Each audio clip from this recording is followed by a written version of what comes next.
Well, almost 2 years ago, Noel Stour's life changed in a split second. He was at a Melbourne pub on the dance floor when a stranger coward punched him.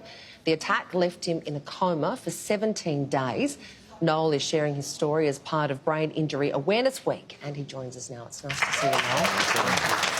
This is just so shocking. I can't believe it. Take us back to that night. I think it was December 2017. What do you remember about the attack? What do I remember? I don't remember a great deal. I remember what led up to the incident. It was December the 3rd, 2017. We were putting on I run a pub trivia company. We were putting on a big event in Melbourne. I was invited down to be with my staff to support them. We had 25 teams from all around Victoria, South Australia, Tasmania. My role was just to help the staff as needed. So you were just on the dance floor, having some fun? Towards the end, yeah, the event went for 3 hours. And then all my staff needed to relax, so I called them over. We socialised, we had a quiet beer, something to eat. Music came on, DJ, we got up and danced. And that's the last thing I remember from that night. You don't remember feeling the punch, No, feeling the hit, feeling the blow? Had there been any interaction with the person who hit you prior to this? Any indication that he was up to no good, or...? I've had no indication. I had no indication of that, no. I didn't know the person at all. The person who did this to you got sentenced to 7 months in prison, which just seems ridiculous because people have died as the result of coward punches. How lucky are you to have survived? I'm extremely lucky. I've done a lot of research into these coward punches since, and I know the implications of what's happened to me. The fact that I can sit here and talk to you, I'm back running my business, I'm fit again, that's an amazing story in itself. I'm a lucky one. I've got tremendous gratitude for how lucky I am. Yeah. Although there has been, I suppose, a lifelong legacy, hasn't it? You've lost your sense of taste and smell. What other long-term symptoms have you had to live with? Yeah, my taste and smell has, at this stage, it's gone for life. I've got my fingers crossed that it's back tomorrow. Wow. I miss it immensely. Yeah. My ENT specialist, there's a bone behind your nose. It should be 30 millimetres. It's down to 5. And that's what they're saying to me is it's a permanent. Oh. So maybe the way the medical world works, something could change tomorrow.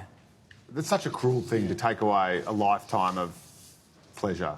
Yeah, you take it for granted. Yeah. And I always have. And it might, as I talked to you before we came on air, I said it happened to me years ago. I got mugged with a piece of wood across the back of my hair. I lost my sense of smell, but I didn't lose my taste.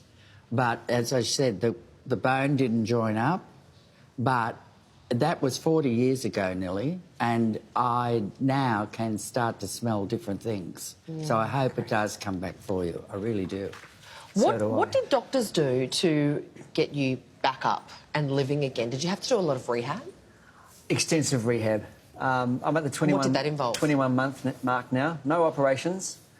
Wow. ENT specialists. I've got a list of doctors. I'll try and remember some of them. Speech pathology, occupational therapist.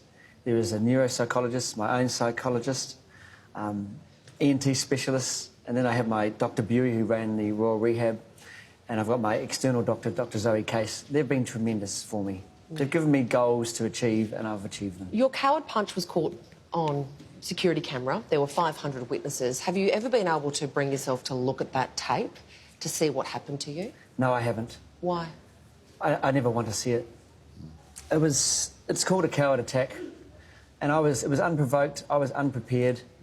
The research since has shown me that I wasn't in what's called fight or flight routine, my brain, that's when your blood leaves your brain, because like a boxer, they go into that mode so they can fight or they can run.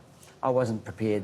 So my head was full of blood when I landed unconscious. And that's how I broke a bone in my ear as well. The smallest bone in the body, the stape, it's broken for life as well. So what impact did all this have on your family? A huge impact on them.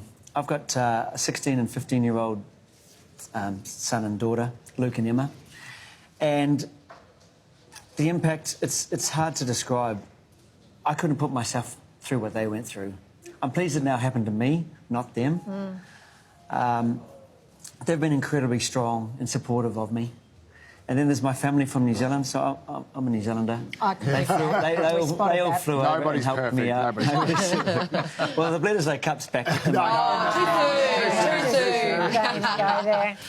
I was going to ask, there's a huge amount of debate. Obviously, there's the horror of the criminality of coward punches, but there's a huge amount of debate around at the moment about contact sport and an acquired brain injury through that. There's another study that just came out today about brain injuries and head injuries acquired through horse riding, bike riding, skateboarding, things like that.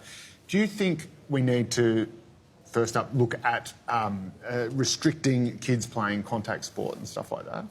Or is the Bledisloe Cup too important? Well, that's obviously very important. But no, I don't think we should be restricting our children playing contact sports. Maybe younger kids need to be wearing helmets to an older age range. I haven't done any research into that. I'm not sure about that. And what about the idea of lockout laws? There were a couple of coward punches in Sydney, which led to huge restrictions right across the city. Some argue that it's completely killed off Sydney nightlife. Is that something that you think perhaps Victoria and Melbourne needs? It's something that Victoria is... They're trying to catch up to what New South Wales has done. Mine's become a case towards it.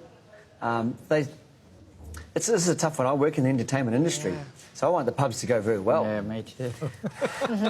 But I understand the implications of people just moving from pub to pub and the pubs not taking ownership of what the customer's actually acting like. Yeah.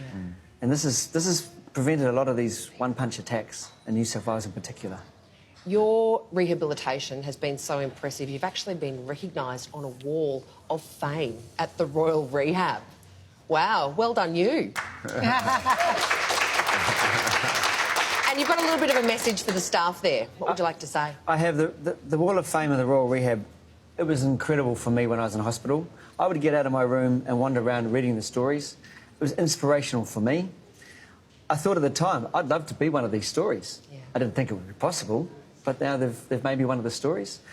And what I want to be is an inspiration to fellow patients, to the support teams they have, their families, to show them that things can be done if you follow the rules that you're given by the medical staff.